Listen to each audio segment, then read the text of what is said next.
नमस्कार मु दीपक सिंह आपण मान सहित आम आज आसी पहुँचीछु संबलपुर जिला रेड़ाखोल ब्लॉक बुड्डा पंचायत आंबझरी गाँव एठी हाथी मिनिमम 23 रु अधिका नड़िया गछ नष्ट करिछि।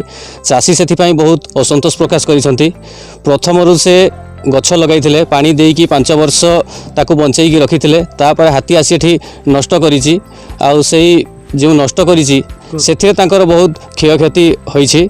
आसंतु तांको पाखरे बुझिबा कि से कौन अनुभव करिसंती तांकर हाथी जो नष्ट करिछि गछ गुड़ाक। अखिल कुमार पुरोहित आम झुरिया बासिंदा बुड्डा पंचायत आठी 5 वर्ष है गोटे बगीचा कर नड़िया आंब विभिन्न प्रकार फल गछ लगे किंतु हाथी आज 3 दिन है अति कम मोर 38टा गछ नड़िया भांगी सारे काली सुधा 30टा होता आज पुणी 8टा भांगी देती।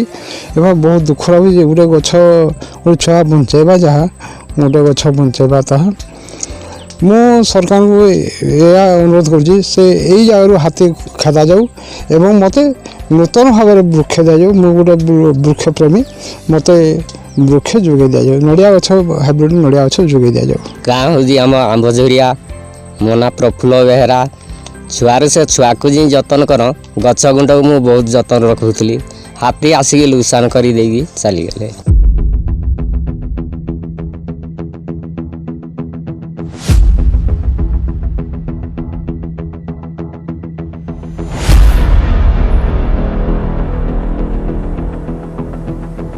शुणुले अखिल पुरोहित कौन कहले तो तांकर जो गछ नष्ट होइछि से गछ तांको दरकार एवं वन विभाग भी टिके ध्यान देवा जरूरी।